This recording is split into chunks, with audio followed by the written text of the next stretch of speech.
मेरे बड़े भाई कनाडा में से आए और बोले, मेरा कनाडा में कारोबार है, इसमें मिलकर पैसा लगाते हैं और तुम्हें भी बुलवा लूँगा, तब तक प्रॉफिट भेज दिया करूँगा। वो पैसा लेकर चले गए और बाद में कोई संपर्क न किया। मैं उधार की वजह से रोड पर आ गया और सड़कों पर सफाई करने लगा और यहाँ तक मेरी पत्नी और बच्चे भी मुझे छोड़कर चले गए। मैंने माँ से कहा कि ज़मीन का बंटवारा कर दो ताकि मैं कोई काम कर लूँ, तो वो बोली, तुम तो मेरी संतान ही नहीं, चले जाओ।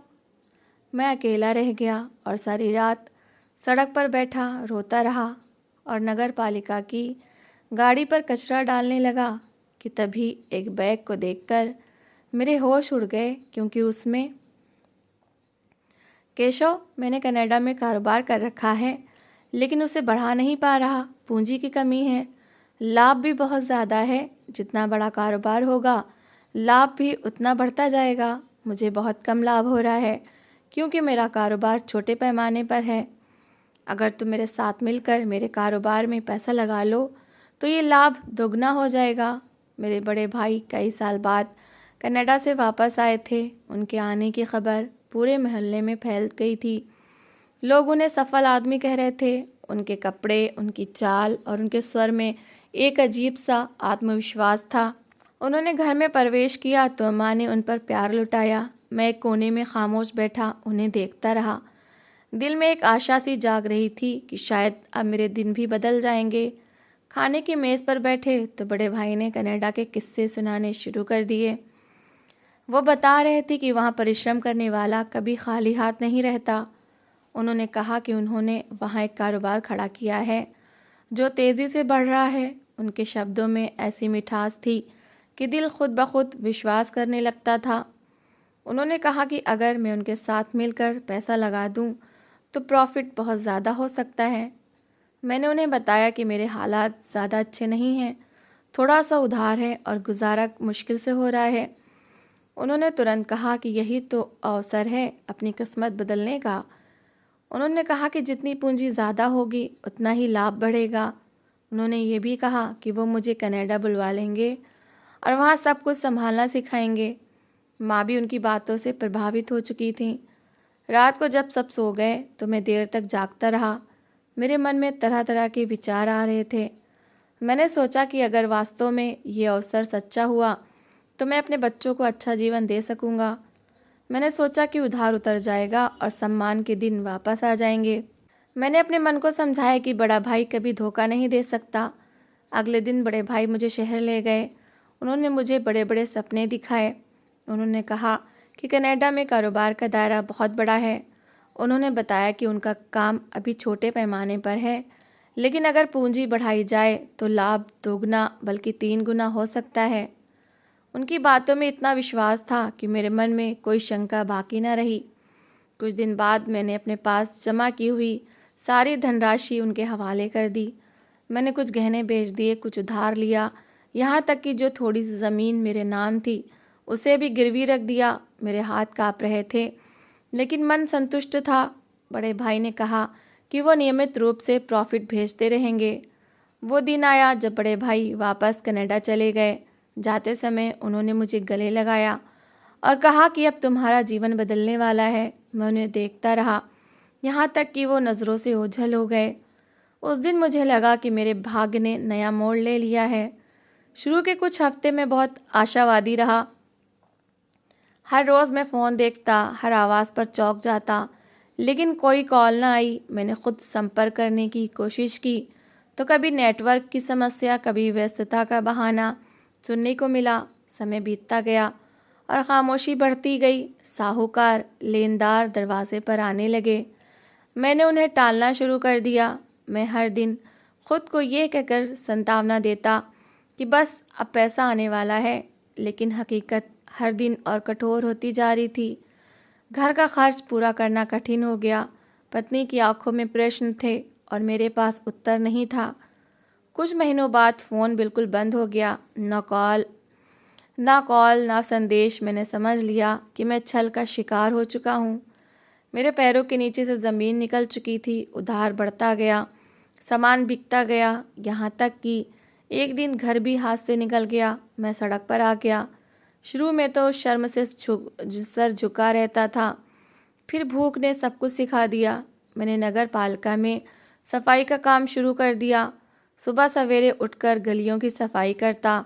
लोग मुझे देखकर पहचानने से इनकार कर देते, कुछ सहानुभूति दिखाते और कुछ व्यंग करते। वो शाम मुझे आज भी याद है। सूरज ढलने के करीब था और कमरे में अंधेरा सा फैल रहा था। मैं एक कोने में शांत बैठा था। सामने दीवार पर बड़ी दरारें मुझे अपने जीवन जैसी लग रही थीं।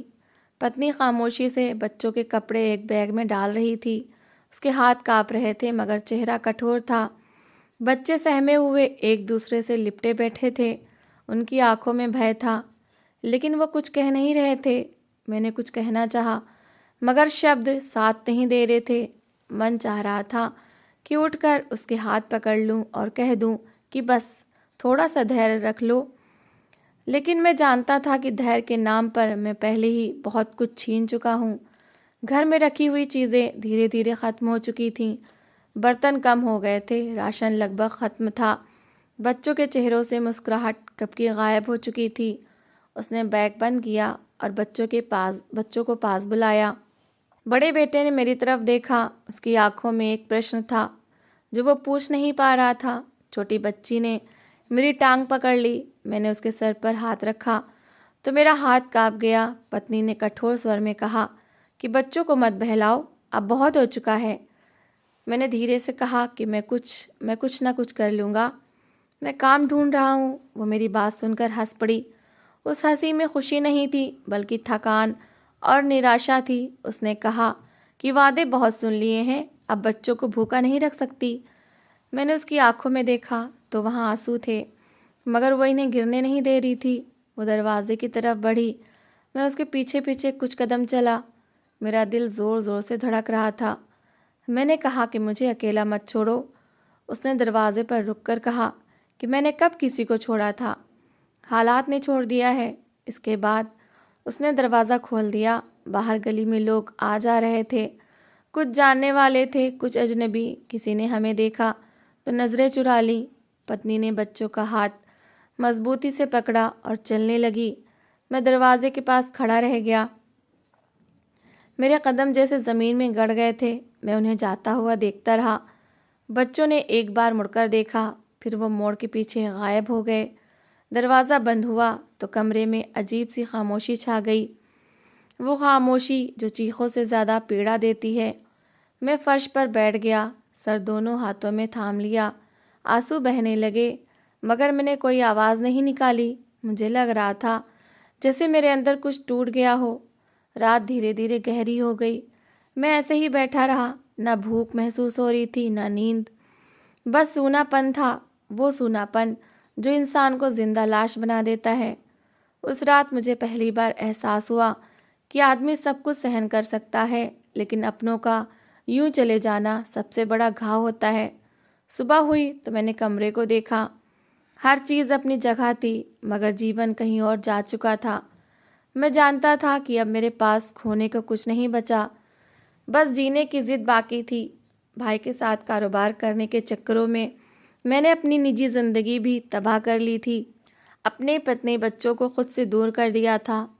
मैं कई दिन हिम्मत जमा करता रहा। मन में एक अजीब सा भय था। माँ का दरवाज़ा मेरे लिए हमेशा खुला रहता था, लेकिन अब कदम आगे बढ़ाते हुए दिल काँप रहा था। आखिरकार एक दिन मैं उनके पास चला गया। माँ आंगन में बैठी माला जप रही थीं। मुझे देखकर उन्होंने सर उठाया, लेकिन चेहरे पर वही पुरानी ममता नहीं थी। मैं उनके सामने बैठ गया। कुछ क्षण खामोशी रही, फिर मैंने धीमी आवाज़ में कहा, हालात बहुत ख़राब हो चुके हैं, मैं बिल्कुल अकेला रह गया हूँ। अगर ज़मीन का बंटवारा हो जाए और मेरा हिस्सा मुझे मिल जाए तो मैं दोबारा कुछ कर सकता हूँ। माँ ने मेरी बात सुनी और माला घुमाते हुए कहा कि बाद में देखेंगे, अभी हालात ठीक नहीं है।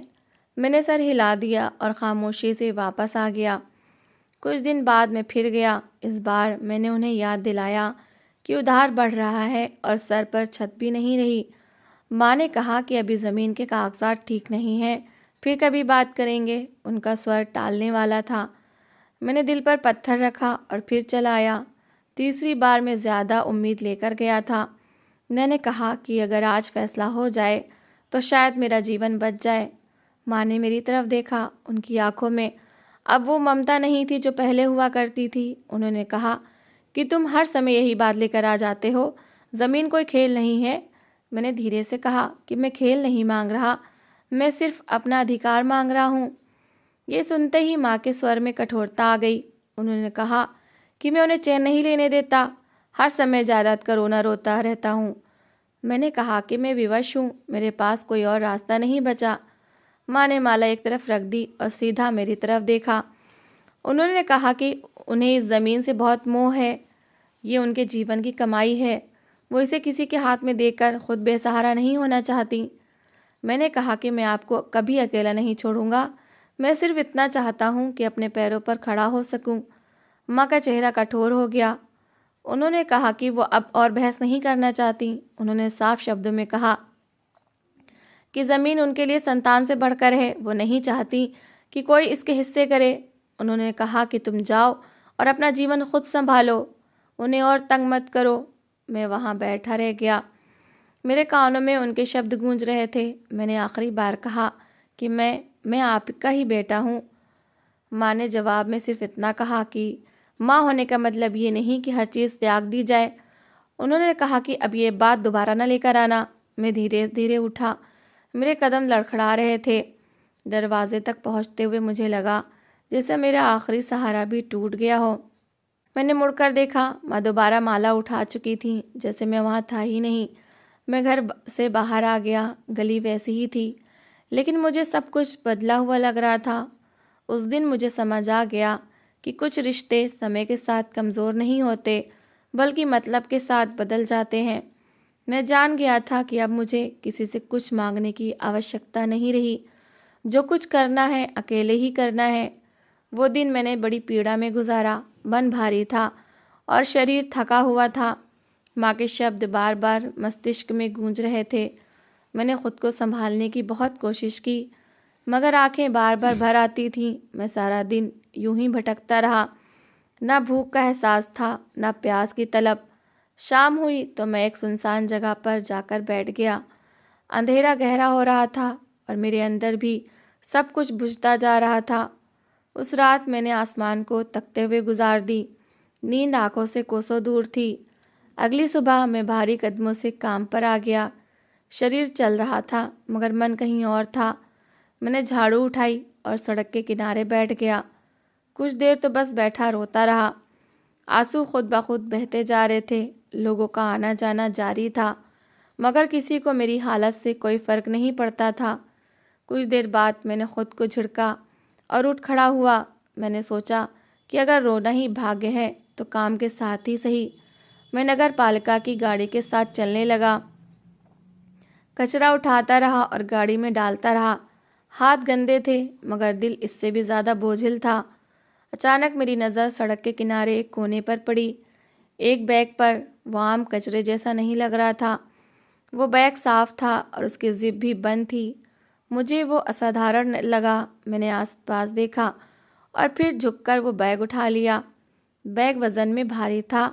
मन में एक अजीब सी हलचल मच गई। मैंने उसे एक तरफ जाकर धीरे से खोला। जैसे ही जिप खुली, मेरी सांस रुक गई।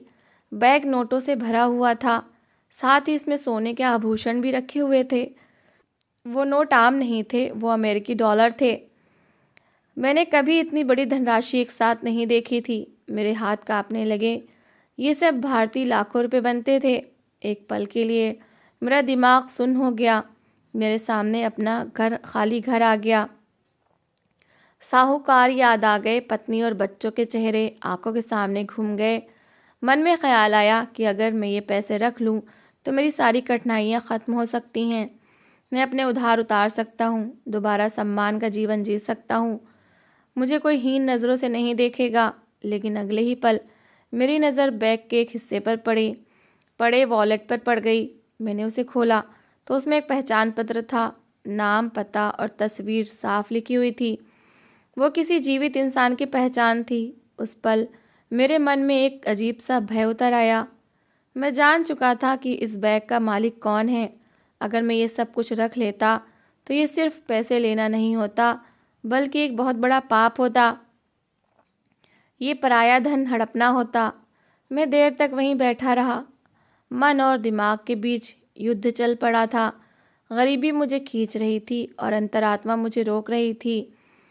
आखिरकार मैंने मन कड़ा किया। मैंने बैग बंद किया और उठ खड़ा हुआ। मैंने उस व्यक्ति को खोजने का निर्णय कर लिया। मैंने पहचान पत्र पर लिखे पते की तरफ रुख किया, कई गलियां और सड़कें पार की। आखिरकार वो घर मिल गया। मैंने दरवाज़ा खटखटाया। कुछ देर बाद एक परेशान हाल आदमी बाहर आया। उसके चेहरे पर भय और आंखों में बेचैनी थी। जैसे ही मैंने बैग उसके सामने रखा, उसकी आंखें भर आईं। उसने कांपते हाथों से बैग लिया और बार बार मेरा धन्यवाद करता रहा। मैं चुपचाप घर लौट आया। शरीर थका हुआ था, मगर मन में शांति की हल्की सी रोशनी थी। रात देर तक जागकर सोचता रहा कि ज़िंदगी कितनी निर्दयी हो सकती है और फिर एक अच्छी नीयत कितना बड़ा बदलाव ला सकती है। अगली सुबह सूरज के साथ ही मेरी नींद उड़ गई। दिल धड़क रहा था और सांसें उथल पुथल थी। मैंने धीरे धीरे खिड़की से बाहर झांका। गली सुनसान थी, पर मैं जानता था कि आज कुछ खास होने वाला है। कुछ देर बाद मैंने दरवाजे पर दस्तक सुनी। पहली बार सुबह इतनी बेसब्री से दरवाज़ा खोला। सामने वही व्यक्ति खड़ा था जिसका बैग मैंने वापस किया था, लेकिन अब वो अकेला नहीं था। इसके साथ 3-4 बड़ी गाड़ियाँ थीं और हर गाड़ी के आसपास अंगरक्षक बॉडीगार्ड्स मौजूद थे। इनके कपड़े और अंदाज से स्पष्ट था कि ये लोग किसी अत्यंत अमीर और प्रभावशाली व्यक्ति के रक्षक हैं। मैं कुछ पलों के लिए स्तब्ध रह गया। दिल ज़ोर ज़ोर से धड़क रहा था। ये दृश्य कभी मेरे सपने में भी नहीं आया था। वो व्यक्ति धीरे धीरे मेरे करीब आया। उसके चेहरे पर मुस्कुराहट थी, मगर आंखों में सम्मान और विनम्रता भी झलक रही थी। मैं आश्चर्य से उसे देखता रहा। उसने अपना हाथ बढ़ाया और कहा कि वो मेरे पास विशेष रूप से मेरा धन्यवाद करने के लिए आया है। मैं चौंक गया। मुझे लगा शायद ये सब सपना हो। उसने आगे बढ़कर कहा कि इस बैग में जो कुछ मैंने वापस किया था वो दरअसल उसकी माँ के पुश्तैनी आभूषण थे। उस समय मुझे लगा जैसे सारी दुनिया का बोझ मेरी कमर से उतरा हो। उसने कहा कि मैं लगभग यकीन कर चुका था कि ये सब मुझे कभी वापस नहीं मिलेगा, लेकिन मेरी ईमानदारी ने उसके लिए सब कुछ बदल दिया। वो व्यक्ति मुझे बता रहा था कि मेरी वजह से उसे अपनी माँ की आखिरी निशानी वापस मिली है और वो अब मेरा आभार व्यक्त करना चाहता था। मैं चुप रहा, दिल पर पत्थर रखकर बैठा था, मगर आंखों से खुशी के आंसू अनायास बहने लगे। उस व्यक्ति ने बताया कि उसने पहले ही मेरे बारे में सब कुछ जान लिया है। मेरा जीवन, मेरे उद्धार और मेरा संघर्ष, सब कुछ उसे पता था। उसने कहा कि वो न सिर्फ मेरे उधार उतारने के लिए तैयार है, बल्कि मुझे एक स्थायी और सम्मानजनक नौकरी भी देने का इरादा रखता है। मैंने ये सब सुनते ही तुरंत ज़मीन पर माथा टेक दिया और ईश्वर का धन्यवाद किया। मन में रोशनी पैदा हो गई और आशा की किरणें फिर से चमकने लगी। उस दिन के बाद मेरे जीवन का रुख पूरी तरह बदल गया। उसने मेरे उधार की सारी जानकारी निकाल कर सब कुछ अदा किया। मैंने अपने नाम पर मौजूद रिकॉर्ड और बॉन्ड्स दोबारा हासिल किए। मेरी आर्थिक हालत ठीक हो गई और मेरे हाथ दोबारा अपने बच्चों को कुछ देने के काबिल हुए। मैंने नौकरी स्वीकार की जो उस व्यक्ति ने मुझे दी थी। काम का माहौल साफ सुथरा, लोगों का व्यवहार सभ्य और वेतन इतना था कि मैं आराम से अपने परिवार का गुजारा कर सकता था। मैंने सबसे पहले अपनी पत्नी और बच्चों से मुलाकात की। वो मुझे देखकर चौंक गए और आंखों में खुशी के आंसू थे। मैंने उन्हें गले से लगाया। वो दिन मेरे जीवन का सबसे सुखद दिन था। मैंने उनसे वादा किया कि अब कभी हमें भूख, तकलीफ़ या गरीबी का सामना नहीं करना पड़ेगा। मेरे मन में एक शांति आई जो कई साल से नहीं आई थी। मैंने धीरे धीरे अपने घर को दोबारा संवारना शुरू किया। पत्नी, बच्चों के लिए नए कपड़े, नए खाने पीने का इंतज़ाम और घर की सफाई, सब कुछ मैंने खुद देखना शुरू किया। दिन रात मेहनत की ताकि कोई कमी महसूस ना हो। वो व्यक्ति समय समय पर हमारे जीवन में मौजूद रहा। वो देखता रहा कि मैंने अपनी ईमानदारी और मेहनत से जीवन का रुख दोबारा सही कर लिया है। मेरा सम्मान दोबारा कायम हुआ। लोग मुझे अपना सिर्फ आदर की नज़र से देखने लगे, बल्कि मोहल्ले में भी मेरी इज्जत बढ़ गई। मैंने खुद से वादा किया कि अब कभी किसी के धोखे या अन्याय भाई बहन की वजह से अपनी इज्जत या परिवार को नुकसान नहीं पहुंचने दूंगा। मैंने जीवन का मान रखा और हर दिन को पहले से ज़्यादा मेहनत और ईमानदारी से जीना शुरू किया। मेरी पत्नी और बच्चे अब दोबारा मेरे साथ थे। हमने एक नई शुरुआत की। बच्चों की हंसी दोबारा घर में गूंजने लगी। पत्नी के चेहरे पर वो शांति और खुशी वापस आ गई जो सालों से गायब थी। मैंने उनसे वादा किया कि अब मैं कभी उन्हें अकेला नहीं छोड़ूंगा। वो व्यक्ति जो मेरे पास आया था मेरे जीवन में एक वरदान बन गया। उसकी एक मुलाकात ने मुझे सब कुछ दिया, न सिर्फ आर्थिक आज़ादी बल्कि सम्मान, शांति और धर्म की शक्ति भी। मैंने खुद से कहा कि अब मैं हर हाल में ईमानदारी के रास्ते पर चलूँगा और किसी भी कठिनाई या का सामना सम्मान और हौसले के साथ करूँगा। उसी दिन से मेरा जीवन बदल गया। मैंने न सिर्फ अपने उधार उतारे बल्कि अपनी मेहनत और ईमानदारी से परिवार को दोबारा संभाला। अब मैं खुशहाल और स्थिर जीवन जी रहा हूँ। भगवान का धन्यवाद किया कि उसने मुझे सही रास्ता दिखाया और मेरी मेहनत और ईमानदारी को मेरी सफलता बना दिया। भाई का मामला मैंने वैसे ही ईश्वर पर छोड़ दिया था। तो दोस्तों, इस कहानी को लेकर आपकी क्या राय है, कमेंट बॉक्स में ज़रूर बताएं। और अगर आपको हमारी आज की कहानी अच्छी लगी हो तो प्लीज़ इसे लाइक ज़रूर करें। अगर आपने अभी तक हमारे चैनल को सब्सक्राइब नहीं किया तो ज़रूर कर लीजिए। तो मिलते हैं ऐसी ही एक और मोटिवेशनल कहानी के साथ। Thanks for watching.